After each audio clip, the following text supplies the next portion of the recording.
Good morning, Hannah. How are you doing today?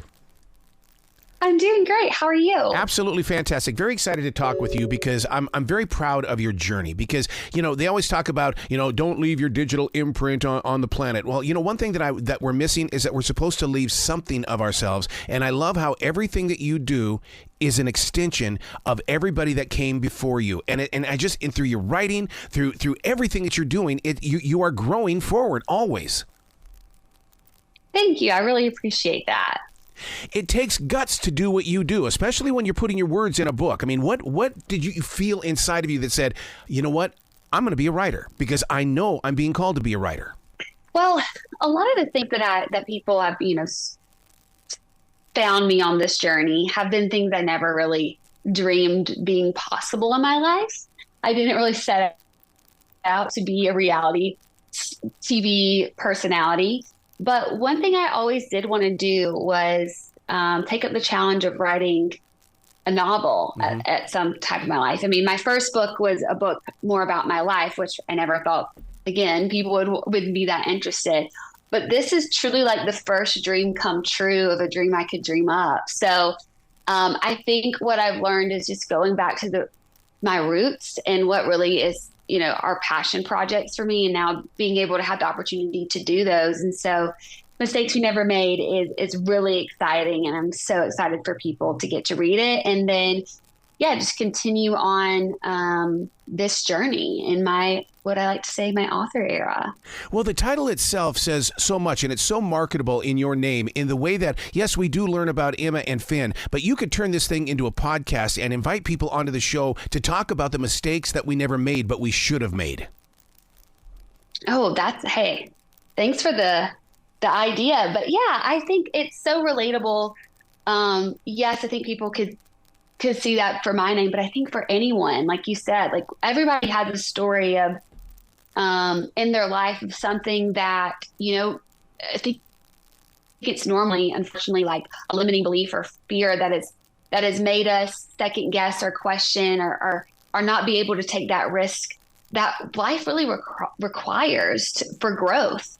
I think that's one of the biggest mistakes that we can make. And I know in my life, I've taken lots of risk, and there could be a lot of things people say were maybe a mistake, or, even my time on Bachelorette didn't end up the way that, I hoped, or maybe other people hoped, but I grew so much from that. And I'm so glad that I took the risk because it helps me learn so much more about myself, what I want in love, what I don't. And now I'm in, a really happy relationship that, maybe if I hadn't taken all those risks, I wouldn't be ready for. So I think mistakes we never made can really apply to a lot of things, but I do think especially love is always worth the risk. Yeah. Even when you were on Special Forces on Fox, I mean, I sat there and I would go, man, she's doing everything. And like you talk about, you like to take those risks.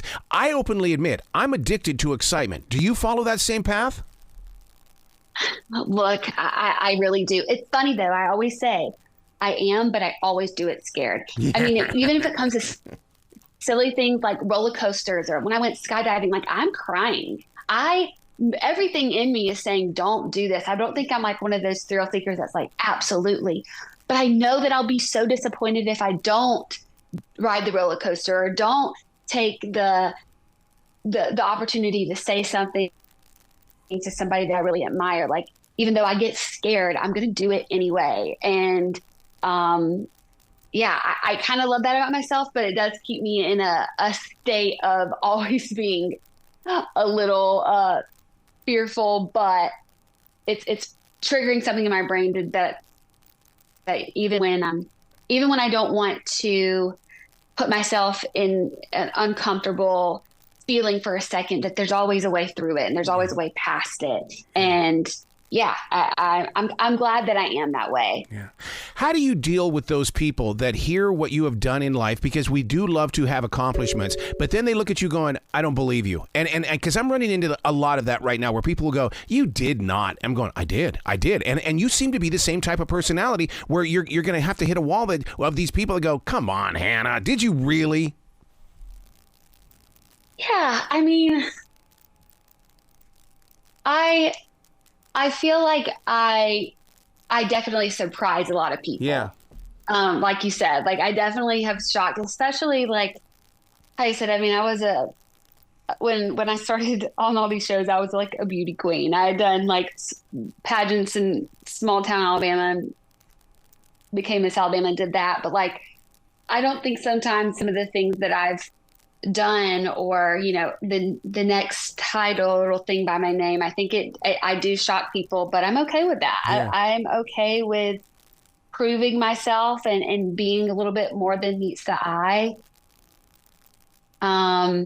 It's also that same thing of just like, sometimes I have to also like for my own self, remind myself that I can do it or that surprise my own self in the same breath too. And I think that's what continues to make me a stronger, more resilient, more relatable person because I put myself in different experiences to either win, grow, learn, sometimes fail, but still learn from that. And you know, it creates more stories and good conversations. Yes, so yeah. I'm okay with it. Yeah. In Mistakes Never Made, Emma and Finn have to pretend that they don't remember. Where did this seed come from? Because, you know, we all want to play Let's Pretend, but we don't. I've never played Let's Pretend We Don't Remember. Well, I don't think it's fully that they don't remember. I think there's a lot of miscommunication in their past. Okay. Yep.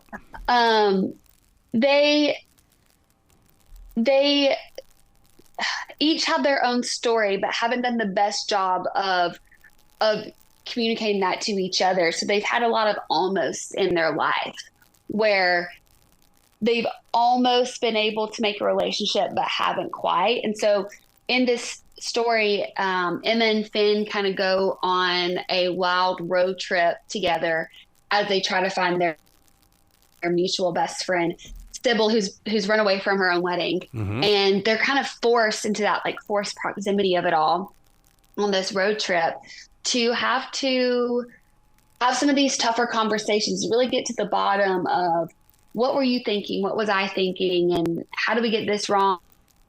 And do we have each other wrong of like who we actually are? And can we make the mistake that we have not made? And that's fall in love. See, I think one of the reasons why I can relate with this is because my first wife, her whole entire philosophy was, if we're not talking about it, it didn't happen. And so it's like, I want to know what Emma and Finn are going to do here because I want to learn, okay, that would be one of the mistakes I made. And what would have happened if I would have never made that mistake by saying, please tell me more, tell me more, tell me more.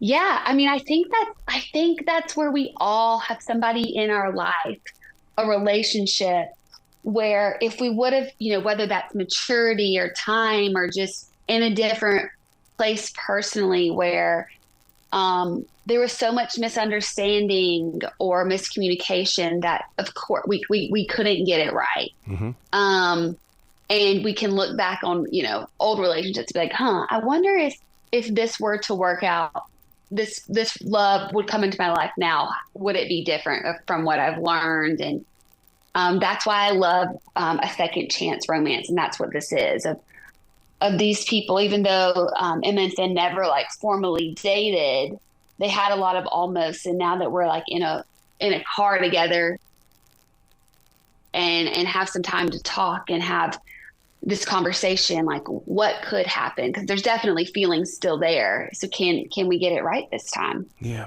This book is coming out at the perfect time because the summer reads are out, and I would love to see what your reaction is going to be when you go walking by somebody who's reading this book, and they're not going to realize it was you walking by. And number two, rom-coms are back. People are in love with watching other people be in love or just be darn good friends.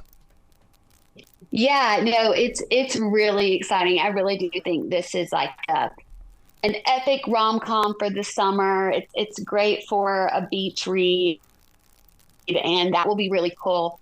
You know, one day to just happen upon somebody reading my book. That will really be a dream come true. But yeah, I love the comeback of the rom-com. I think it's great. I think after everything that we all went through collectively during COVID, I think we all need a little bit of something just lighthearted. Like Yep. in a romance novel, we know we're going to get that happily ever after. And I think we all need that optimism in our life, that people, have some type of situation that needs to be addressed and can work it out and get a happy ending in the end. So I love it, and I'm glad to be in this space. Wow. You've got to come back to this show anytime in the future, Hannah. The door is always going to be open for you. Thank you so much. This was lovely. Well, you be brilliant today, okay? Thank you. You as well. Bye-bye.